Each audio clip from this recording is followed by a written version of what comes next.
Chapitre 10, premier exemple sur l'induction électromagnétique. On fait varier le champ magnétique dans cet exemple-là. C'est la première façon de générer de l'électricité à un endroit où il n'y en a pas. On fait varier le champ. On a deux autres exemples qui s'en viennent pour les deux autres façons de produire de l'induction électromagnétique. J'ai volontairement construit cet exemple-là en gardant les choses le plus simple possible pour vous montrer que l'induction électromagnétique n'est pas compliquée. Il s'agit de mettre chaque chose en place et pour les équations, il n'y en a qu'une seule. Vous pouvez pas vous tromper. Tous les exercices du chapitre 10, ou presque, commencent avec la seule même équation. La voici, c'est la loi de Faraday. Et généralement, il n'y a pas grand-chose à faire à part appliquer cette équation-là et pas se tromper dans quelle variable est quoi. Voyons comment ça fonctionne. L'induction électromagnétique vous dit qu'on va récolter de l'électricité à un endroit où il n'y en avait pas au début. Dans la plupart des problèmes, la première chose que vous avez à faire, c'est d'identifier quel est l'objet qui subit l'induction et quel est l'objet qui génère le champ magnétique ou qui est responsable de l'induction électromagnétique. Généralement, vous allez avoir seulement deux objets, ou des fois, ça sera pas un objet, là, ça va être un champ magnétique, l'objet qui génère le champ magnétique sera pas là, mais le champ magnétique en tant que tel deviendrait l'entité qui va être responsable de l'induction électromagnétique dans un circuit où il n'y a pas d'électricité au départ. Dans le scénario que j'ai dessiné sur ma feuille, j'ai une petite bobine que j'ai dessinée en noir. Je dis que c'est une bobine et non pas un solénoïde, même si essentiellement ce sont des enroulements de fils les deux. La seule distinction qu'on va faire, là, c'est qu'une bobine, généralement, n'a pas d'épaisseur. Un solénoïde, là, ça va être très long, ça va mesurer quelques centimètres, quelques mètres. C'est quelque chose qui a une épaisseur, une longueur physique, là. Tandis que la bobine, elle, c'est un enroulement de quelques tours de fil seulement. J'ai choisi 15 tours de fil pour ma bobine et il y a tellement pas beaucoup de tours de fil que ça prend pas de place. On n'a pas besoin là, de quantifier son épaisseur. Ce serait seulement quelques millimètres ou un demi-millimètre. Et on va dire que tous ces fils-là possèdent un rayon mesurable, oui, mais sont enroulés les uns par-dessus les autres comme s'il y avait un seul tour de fil, même s'il y en a 15. Généralement, les bobines vont avoir quelques tours de fil seulement. Vous verrez pas des bobines avec 200 millions de tours de fil. Par contre, pour des solénoïdes, on peut avoir des trucs comme 25 000 tours de fil à chaque mètre de longueur. Ça, c'est tout à fait normal. Aucun problème avec ça. On a même à l'atelier des solénoïdes qui ont beaucoup plus de tours de fil que ça. Ne vous surprenez pas pour les solénoïdes. Là, c'est plusieurs milliers ou des dizaines de milliers de tours de fil à chaque mètre de solénoïde. La bobine, il n'y a pas d'électricité dedans. Si vous regardez comme il faut, il n'y a aucun courant, aucune source qui alimente ma bobine. Par contre, le solénoïde en bleu, lui, serait connecté à une source avec la borne positive V++ ici, qui pousse un courant I2 à travers le solénoïde. Là. Ce courant-là va tourner dans le sens que je suis en train d'indiquer ici, là, vers le bas lorsqu'il est en avant et vers le haut lorsqu'il est à l'arrière du solénoïde. Et on va le récolter aussi là, du côté V-, ici, qu'il faudrait relier à la borne négative de la source. C'est le même courant I2 qui entrait de l'autre côté.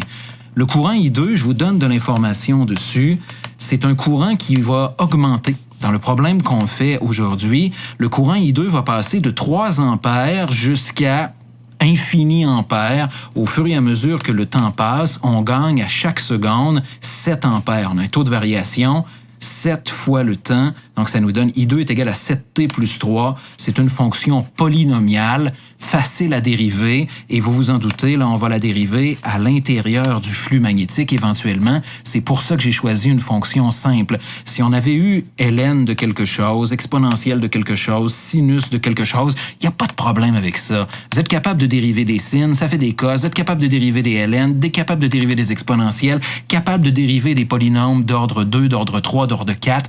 Ne vous laissez pas impressionner dans les exercices. On va vous garrocher des fonctions comme ça.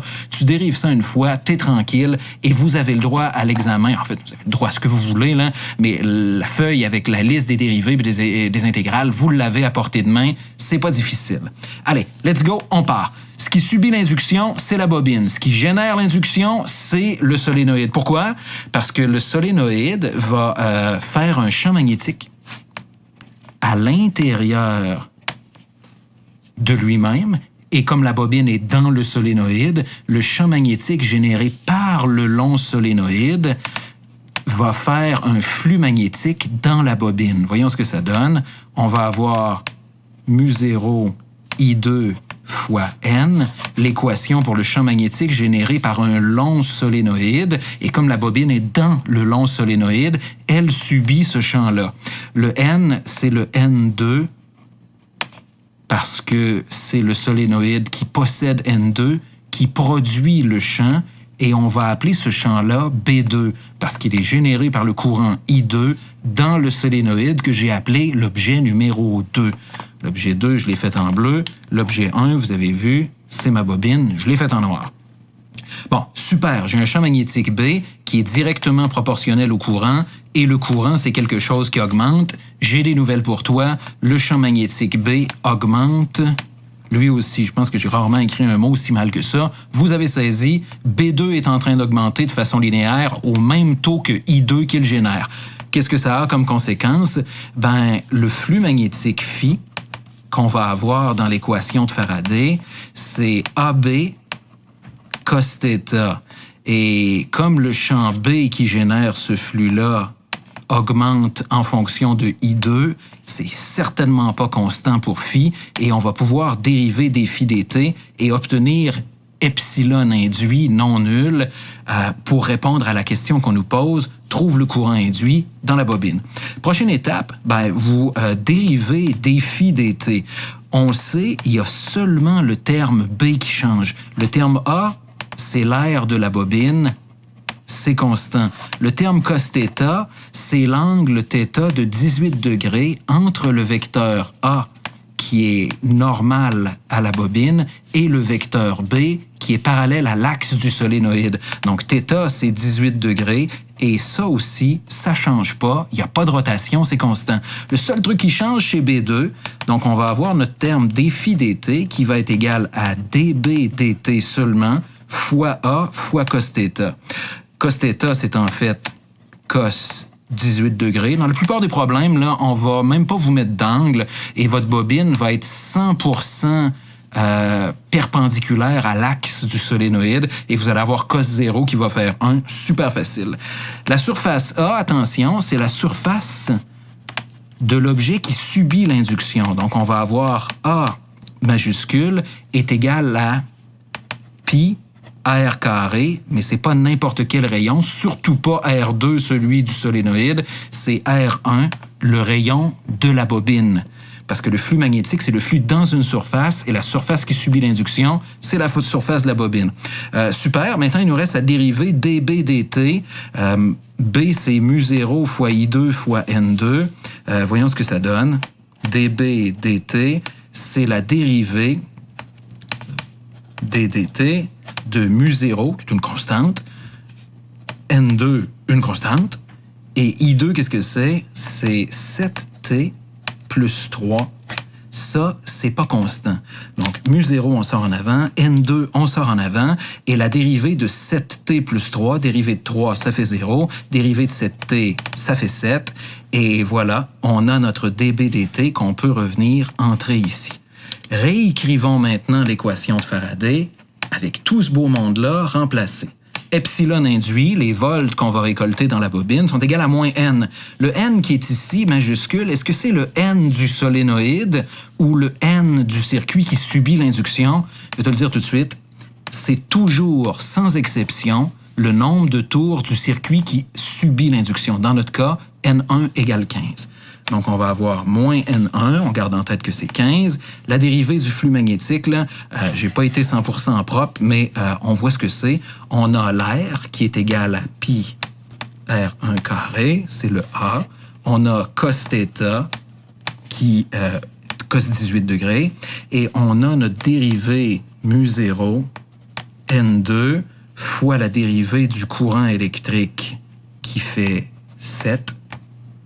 Et c'est tout. Il n'y a rien d'autre. on a écrit l'équation de Faraday comme il faut. Là, il faut remplacer N1 par 15. R1, je ne vous l'ai pas donné, tiens, on va le donner, on va dire que c'est 2 cm, tout petit ici, par 0,02. Θ par 18 degrés. N2, 25 000. N minuscule, attention, hein, N minuscule, c'est la densité de spire par unité de longueur. Les N minuscules, c'est pas pareil comme les N majuscules. Majuscule, c'est un nombre absolu de tours. Il y a 15 tours, il y a 30 tours, il y a 22 tours. N minuscule, c'est N majuscule divisé par la longueur du solénoïde. Ici, je vous l'ai pas donné la longueur du solénoïde, L. Je vous ai donné le N minuscule déjà calculé, donc j'ai même pas besoin de vous donner le N majuscule du solénoïde. Vous avez déjà la densité de spire par mètre. Cette onde-là, c'est beau, c'est réglé. On peut faire le calcul, ça nous donnerait une valeur, et cette valeur-là, ce sont des volts. C'est les volts qui vont être induites à l'intérieur de la bobine. Maintenant, nous, c'est pas ce qu'on nous demande. On nous demande de trouver le courant induit. Dans la plupart des exercices, c'est comme ça. Et à l'examen, ce sera comme ça aussi. On se contente pas, comme c'est très simple, de vous demander d'employer la loi de Faraday et puis c'est réglé. On vous demande de faire la loi de Faraday et ensuite de faire une loi d'Ohm, delta V égale RI, et d'isoler le courant induit là-dedans.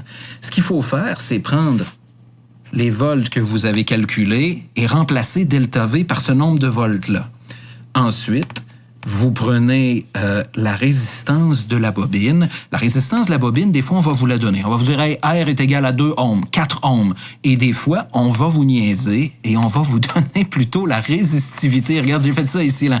À place de donner R, la résistance déjà calculée en ohms, je te donne ρ pour la bobine, que j'ai pris probablement dans un tableau du chapitre 6 ou sur Internet.